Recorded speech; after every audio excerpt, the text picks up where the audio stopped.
കോട്ടയം തിരുവാർപ്പ് പഞ്ചായത്തിലെ അംബേദ്കർ കോളനിയിലേക്കുള്ള വഴിയടഞ്ഞിട്ട് മാസം 7 കഴിഞ്ഞു. ഒരു കുഴപ്പമില്ലാതിരുന്ന ടാറിംഗ് റോഡ് വെട്ടിപ്പൊളിക്കാൻ ആളുകൾ എത്തിയത് ചോദ്യം ചെയ്തതാണ് ഇപ്പോൾ വഴിമുടക്കാൻ കാരണമായിരിക്കുന്നതെന്നാണ് കോളനി നിവാസികളുടെ ആരോപണം. വാഹനങ്ങൾ ഓടിയിരുന്ന റോഡിൽ ഇപ്പോൾ മുഴുവനും മൺകൂനകളാണ്. അധികൃതർ ആരും ഇവിടേക്ക് തിരിഞ്ഞു നോക്കുന്നുമില്ല. തിരുവാർപ്പ് പഞ്ചായത്ത് 16-ാം വാർഡിലെ അംബേദ്കർ കോളനിയിലേക്കുള്ള റോഡിൽ ഒരു മുന്നറിയിപ്പുമില്ലാതെ ഏതാനും ആളുകൾ എത്തി വെട്ടിപ്പൊളിക്കാൻ തുടങ്ങിയത് പ്രദേശവാസികൾ ചോദ്യം ചെയ്തു. ഏറ്റുമാനൂർ ബ്ലോക്ക് പഞ്ചായത്തിന്റെ പദ്ധതിയിൽപ്പെടുത്തി റോഡ് നവീകരിക്കുന്നു എന്നായിരുന്നു മറുപടി. ഏതാനും ദിവസങ്ങൾക്ക് ശേഷം വാഹനത്തിൽ മണ്ണെത്തിച്ച് റോഡിൽ കൂനകളാക്കിയിട്ടു.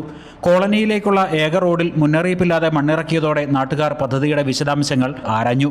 കൃത്യമായ മറുപടി ലഭിച്ചില്ലെങ്കിലും പിന്നീട് 7 മാസത്തോളം പിന്നിട്ടിട്ടും റോഡ് നീളെയുള്ള മൺകൂനകൾ അതേ സ്ഥിതിയിൽ തുടരുകയാണ്. 30ഓളം കുടുംബങ്ങൾക്ക് വഴിയും നഷ്ടമായി.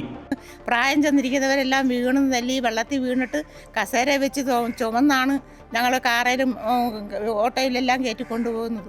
ഇത് നല്ല ഒന്നാന്തരം വഴിയായിരുന്നു. ഒരു മനുഷ്യനും ഒരു തട്ടി വീഴുക പോലും ചെയ്യലാത്ത നല്ല ഒന്നാന്തരം വഴിയായിരുന്നു. ആ വഴി ഞങ്ങൾ പോലും അറിയാതെ കൊണ്ട് വന്ന് ഇടിച്ചു പൊളിച്ചിട്ട് ഇതിൻ്റെ അകത്തുള്ള ഞങ്ങളുടെ അവസ്ഥ നിങ്ങൾക്ക് കാഴ്ചയിൽ തന്നെ അറിയാം. ഞങ്ങൾ എന്നാ ചെയ്യണം? എല്ലാം കുഞ്ഞുങ്ങളുള്ളതും ഇതിനകത്ത് മരണമുണ്ടായി, മറ്റുള്ള ഒരുപാട് കാര്യങ്ങളുണ്ടായി. ഇതൊന്ന് ഞങ്ങൾക്ക് നേരെ നിർത്താൻ ഞങ്ങളെ കൊണ്ട് പറ്റില്ല. മാസങ്ങൾ പിന്നിട്ടിട്ടും അനക്കമൊന്നുമില്ലാതായതോടെ നാട്ടുകാർ ഗ്രാമ ബ്ലോക്ക് പഞ്ചായത്ത് അധികൃതരോട് പരാതി പറഞ്ഞു. ഫലം കാണാതിരുന്നതോടെ ജില്ലാ കളക്ടറോടും പരാതി ഉന്നയിച്ചു.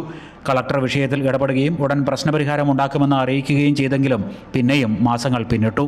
കളക്ടർക്ക് ഞങ്ങൾ പരാതി ആദ്യം കൊടുത്തിട്ട് ഇപ്പോൾ ഒരു 4-5 മാസം. കളക്ടർ അത് SC ഓഫീസർക്ക് ഫോർവേഡ് ചെയ്തു. അദ്ദേഹം ബ്ലോക്കിൽ പോയി അന്വേഷിച്ചപ്പം ഉടനെ തന്നെ പണിയൊന്നും തന്നെ പറഞ്ഞു. അദ്ദേഹം ഞങ്ങൾക്ക് റിപ്പോർട്ട് തന്നു മറുപടി. പിന്നെ ഒരു 3 മാസം കൂടിയായി. മുമ്പ് മഴക്കാലത്ത് റോഡിൽ വെള്ളം കയറുമ്പോൾ ഇതുവഴി വള്ളത്തിലാണ് നാട്ടുകാർ സഞ്ചരിച്ചിരുന്നത്. റോഡിലെ മൺകൂനകൾ കാരണം വള്ളത്തിലും സഞ്ചരിക്കാൻ കഴിയാതായി.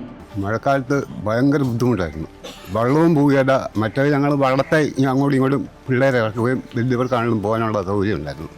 ഇതിപ്പോൾ ഈ കൂന കിടക്കുന്ന കാരണം വള്ളത്തേലും പോകാൻ മേല, നടന്നും പോകാൻ മേലാത്ത ഒരു സ്ഥിതിയായി. കോളനി നിവാസികളുടെ യാത്രാ ദുരിതം പരിഹരിക്കാൻ ഉടൻ നടപടിയുണ്ടായില്ലെങ്കിൽ തൃണമൂൽ കോൺഗ്രസിന്റെ നേതൃത്വത്തിൽ ശക്തമായ സമരം സംഘടിപ്പിക്കുമെന്ന് സംസ്ഥാന ചീഫ് കോർഡിനേറ്റർ സജി മഞ്ഞക്കടമ്പിൽ പറഞ്ഞു. സഞ്ചാരയോഗ്യമായ റോഡ് എന്തിനു വേണ്ടിയാണ് തകർത്തത്?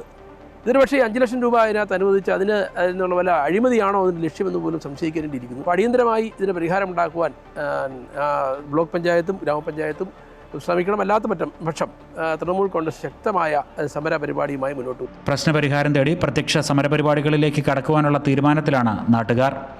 അമൃത ന്യൂസ്, കോട്ടയം.